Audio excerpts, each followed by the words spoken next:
ತಯಾರಿಸಲೇಬೇಕು. ಅಂದಾಗ ಈ ಗೌಡ ಕತ್ತಿಗೊಂದು ಬೆಲೆ, ನಂತರ ಸುರವಾಗುವುದು ಈ ರೌಡಿಯ ಅಲೆ.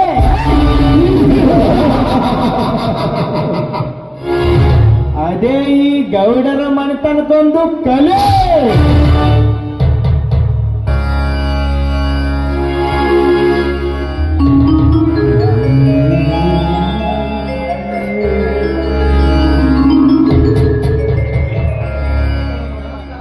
ನಮಸ್ಕಾರ ಮಾಡ್ತೀನಿ ಗೌಡ್ರಿ, ಸಿದ್ದಣ್ಣ ಗೌಡ್ರಿಗೆ.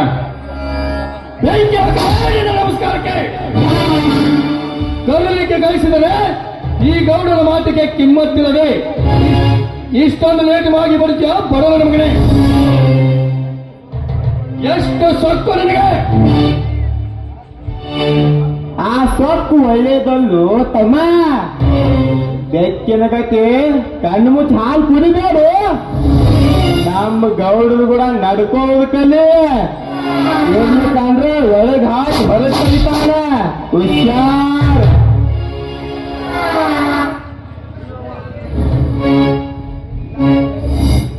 ಇಲ್ಲವಾದರೆ ರೆಡಿಯಾಗಿ ನಿಂತಿರುವುದು ಈ ಗೌಡರ ಜೇಡರ ಬಲೆ.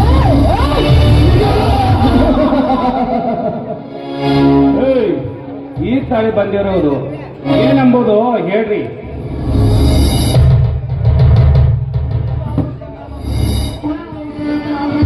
ಹಿಂದೆ ಆದಿದ್ದನ್ನೆಲ್ಲ ಮರೆತು ನಿಮ್ಮ ಸ್ನೇಹ ಸಂಬಂಧವನ್ನು ಬೆಳೆಸಬೇಕಂತ ಮುಂದೆ ಸರ್ಕಾರಿ ಡಿಸಿಸಿ ಬ್ಯಾಂಕ್ ಎಲೆಕ್ಷನ್ ಅಲ್ಲಿ ಎಲ್ಲರೂ ನನ್ನ ಪ್ರೋತ್ಸಾಹಿಸಬೇಕಾದರೆ ಆ ನಿನ್ನ ತಮ್ಮ ಬಲರಾಮನನ್ನ ಕಾಲು ಕೆದರಿ ನನಗೆ ಜಗಳಕ್ಕೆ ಬರ್ತಾನಂದ್ರೆ ಏನರ್ಥ ಅಂತ ಕೇಳಲಿಕ್ಕೆ ಕರೆಸಿದೆ.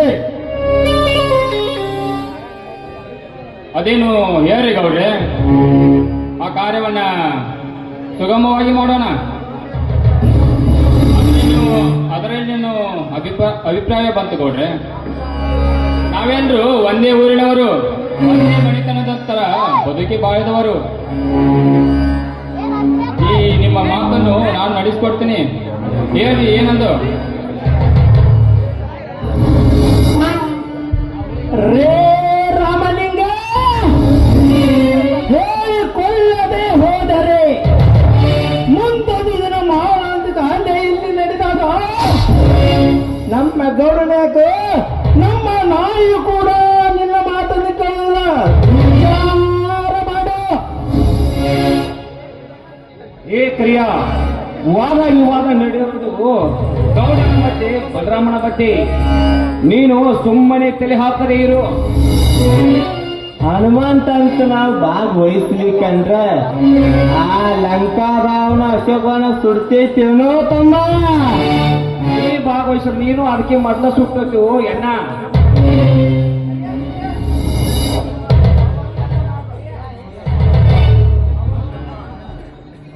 ಅಲ್ಲೋ ಅವರ ತಮ್ಮನಾದ ನೀನು ಕೂಡ ಇದೇ ವಾದವನ್ನು ಮಾಡ್ತೀವಿಯಾ? ಹೌದು, ನಾವಿಬ್ಬರು ಒಂದೇ ರಕ್ತ ಹುಟ್ಟಿ ಬೆಳೆದವರು. ಲೇಖರಿಯ, ಇಲ್ಲಿ ವಾದ ವಿವಾದ ಕೇಳಲಿಕ್ಕೆ ಬಂದಿಲ್ಲ. ಗೌಡರು ಹೇಳಿದ್ದನ್ನು ಕೇಳಿಕೊಂಡು ಹೋಗ್ಲಿಕ್ಕೆ ಬಂದಿದ್ದೀನಿ. ನೀನು ಸುಮ್ಮನೆ ಇರ್ತೀಯೋ ಇಲ್ಲ ಅಂತಂದ್ರೆ ವಾತ್ರ ಮಗನ ಹಾಲಿನ ಡೇರಿ ಅಂದ ಬಸ್ ಸ್ಟ್ಯಾಂಡ್ ಬಿದ್ದಿರ್ತಿ ಮಗನ. ಹೌದು ಲೇಖರಿಯ, ರಾಮಲಿಂಗ ನಾನು ತುಂಬಾ ಆತ್ಮೀಯರು. ಇದರೊಳಗೆ ನೀನು ಭಾಗವಹಿಸಬೇಡ, ಸುಮ್ಮನೆ ಇರುವುದು ಒಳ್ಳೆಯದು. ಕಾಗೆ ಕಾ ಅಂದ್ರೆ ಲೋಳೆತ್ತು ಬೆದ್ರಿದಂತೆ ಹಂಗಾಯ್ತು ನಿನ್ನ ಬಾಳೆ.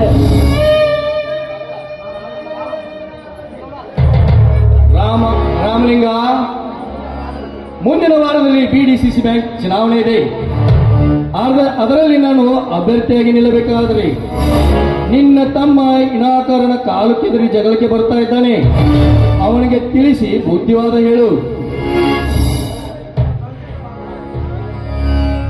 ಅದನ್ನೇನು ಹಚ್ಕೋಬೇಡ್ರಿ, ನಾನು ಇವತ್ತೇ ಅವನಿಗೆ ತಿಳಿಸಿ ಬುದ್ಧಿ ಹೇಳ್ತೀನಿ. ಕ್ಷಮಿಸಿರಿ ನನ್ನ ಗೌಡ್ರಿ. ನೀವಿಬ್ಬರು ಈ ಊರಿನ ದೊಡ್ಡ ಹಿರಿಯರು.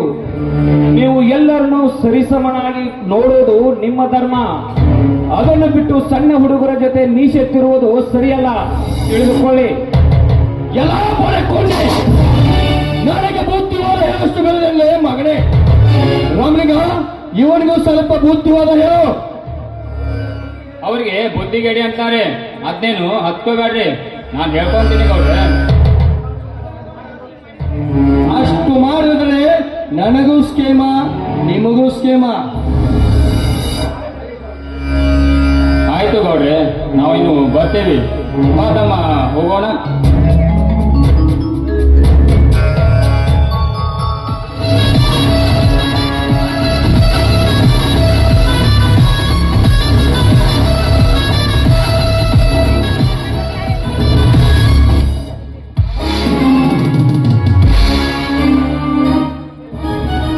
ಬರಬೇಕು ಬರಬೇಕು ಬರಬೇಕು.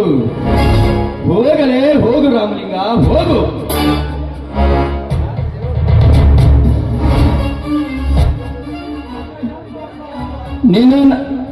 ನಿನ್ನ ಸಂಸಾರವನ್ನು ಸರ್ವನಾಶ ಮಾಡಿ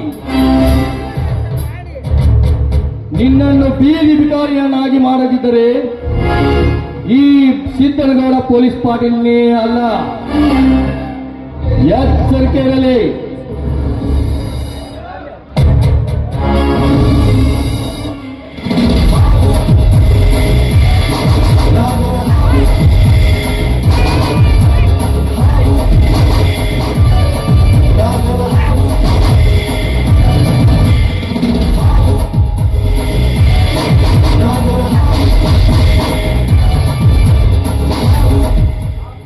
ಸಾಧ್ಯವಿಲ್ಲ ಸೌಕಾರ, ಸಾಧ್ಯವಿಲ್ಲ. ನಿನ್ ಎಷ್ಟೇ ಮದನಾಗಿ ಏರಿದರೆ ನಿನ್ನ ಗುದ್ದಿ ಬದುಕೊಟ್ಟು ತಾಕತ್ತು ಈ ಬಲರಾಮನಿಗಿದೆ.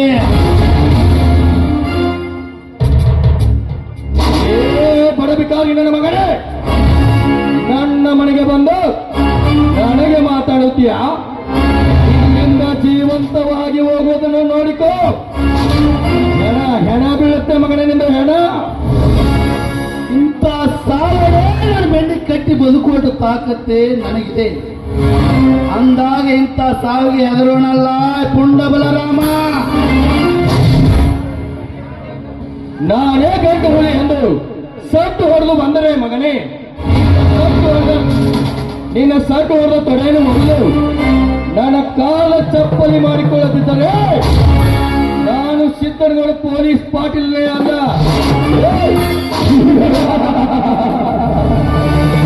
ಅಷ್ಟ್ಯಾಕೆ ವಿಚಾರ ಮಾಡ್ತೀವಿ ಗೌಡ್ರ? ಅದಕ್ಕೆ ನಿಜ ಬೇಕಾದ್ರೆ ನನ್ನ ಸಾಕ್ಷಿ ತಗೊಳ್ಳಿ, ನನ್ನೇಂತ ಅಭ್ಯಂತರ ಇಲ್ಲ.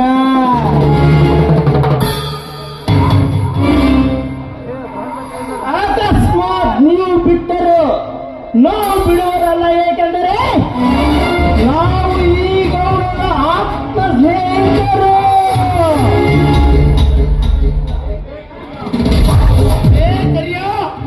ನಾವ್ ಯಾರು ಗೊತ್ತಲೇ ಮಗನ, ಸಿಕ್ಕಂತೆ ಕುರಿ ಹಾಲು ಕುಡಿದು ಬೆಳೆದು ನಿಮ್ಮಂತ ಪಾಪಗಳ ಮಕ್ಕಳನ್ನು ಗಂಡ ಗುಂಡನಾಗಿ ಬಂದ ಬಲರಾಮ. ಕಾಲು ಕೆದರ ಗಂಡ ಎಂದು ನಿಮ್ಮಂತ ರಕ್ತ ಕುಡಿದು ನಿಮ್ಮನ್ನ ಪಾತ್ರದಡಿಗೆ ಬರಲ್ಲ.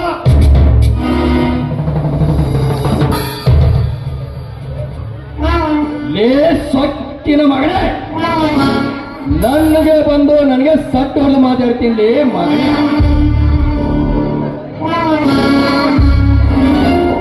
ನಿನ್ನ ರೆಕ್ಕೆ ಬೆಳೆದು ಹಕ್ಕಿ ಹಾರಲಿಕ್ಕೆ ಬಿಟ್ಟಿದೆ ಈ ಸಾವುಕಾರ ಸಿದ್ದನಗೌಡಂದೇ ತಪ್ಪು. ರೆಕ್ಕೆ ಕತ್ತರಿಸಿ ಜೀವಂತವಾಗಿ ಶವ ಮಾಡಿಬಿಡ್ತಾನೆ. ಎಚ್ಚರ ಇರಲಿ. ಭಾರತಿ ಇನ್ನೊಂದು ಸಾರಿ ಹುಷಾರ್.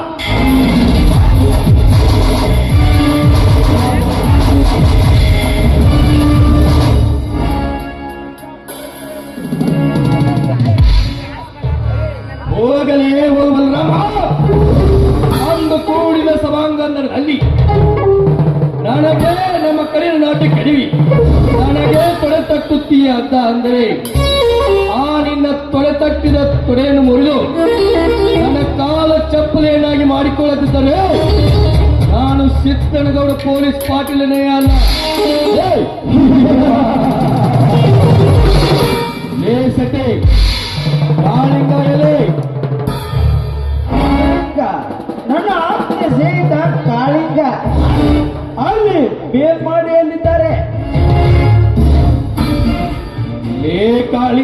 ಕಾಳಿಂಗ, ನಿನ್ನ ಕಣ್ಣೆದುರು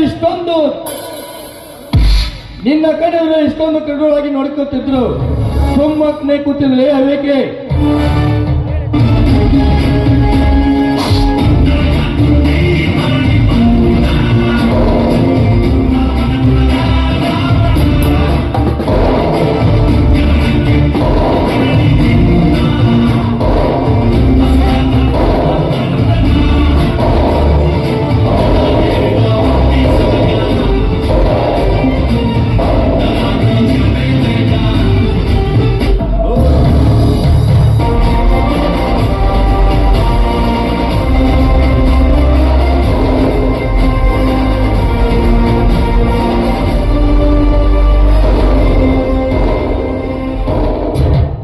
ಸಿಟ್ಟಿನ ಕೈಯಲ್ಲಿ ಏಕೆ ಬುದ್ಧಿ ಕುರಿತು ಸ್ನೇಹಿತ? ನನಗೆ ಅವಕಾಶ ಕೊಟ್ಟರೆ ನನ್ನ ಸಾಮರ್ಥ್ಯಕ್ಕೆ ಅವಕಾಶ ಕೊಟ್ಟಂತೆ. ಈಗ ನಮ್ಮ ಸಾಮರ್ಥ್ಯವನ್ನು ಹೆಚ್ಚಿಸಿಕೊಂಡು ಅವರನ್ನು ಯಾವ ಯಾವ ಜಾಗದಲ್ಲಿ ಮುಗಿಸಬೇಕೆನ್ನುವುದು ಯೋಚನೆ ಮಾಡಬೇಕು. ಹಾಗೆ ನಾನೇ ಹುಲಿ ಎಂದು ಆರ್ಭಟಿಸಿ ಹೋದರೆ ಅದು ಹುಲಿಯಾಗಲು ಎಂದಿಗೂ ಸಾಧ್ಯವಿಲ್ಲ. ಈ ಕರಿಕಾಳಿಗ ಮನಸ್ಸು ಮಾಡಿ ಒಂದು ಸಾರೆ ಎಣೆ ಎತ್ತಿದರೆ 10 ಜನ ವೀರರನ್ನು ಒಂದೇ ಹೊರತಕ್ಕೆ ಮುಗಿಸಿಬಿಡುತ್ತಾರೆ. ಅಂದಾಗ ಈ ಕಾಳಿಗಳ ಸ್ಪೆಷಾಲಿಟಿ ಏನೆಂಬುದು ತಿಳಿಯುವುದು ಈ ಜನಕ್ಕೆ.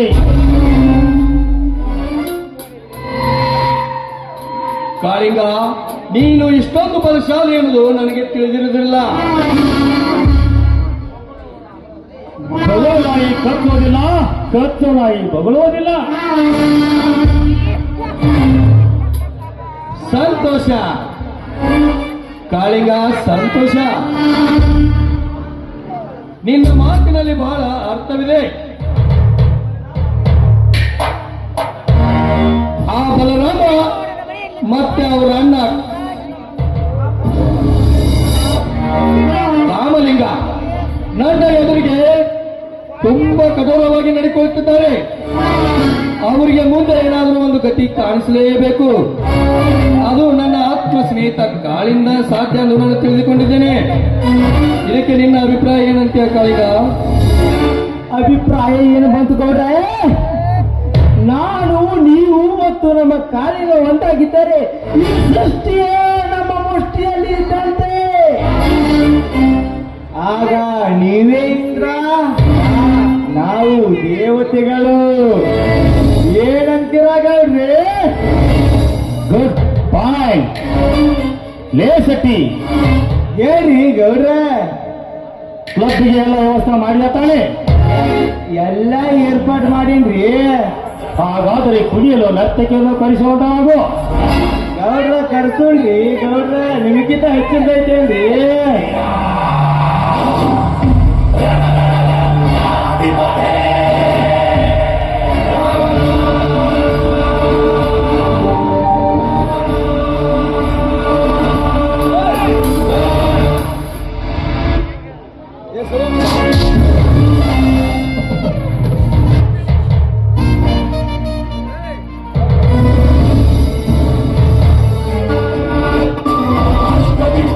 ಕಾಲ ಕೆಳಗೆ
ಸ್ವಚ್ಛನಿಂದ ಸಟ್ಟು ಹೊಡೆದು ಹೋದ್ರೆ ನೀನೇನು ಹುಲಿಯಲ್ಲ, ಕಡೆಗೆ ಚೂತ್ಯ ಮಾಡ್ತಿದ್ರೆ ನನ್ನ ಹೆಸರು ಸಿದ್ದನಗೌಡ ಪೊಲೀಸ್ ಪಾಟೀಲ್ನೇ ಅಲ್ಲ.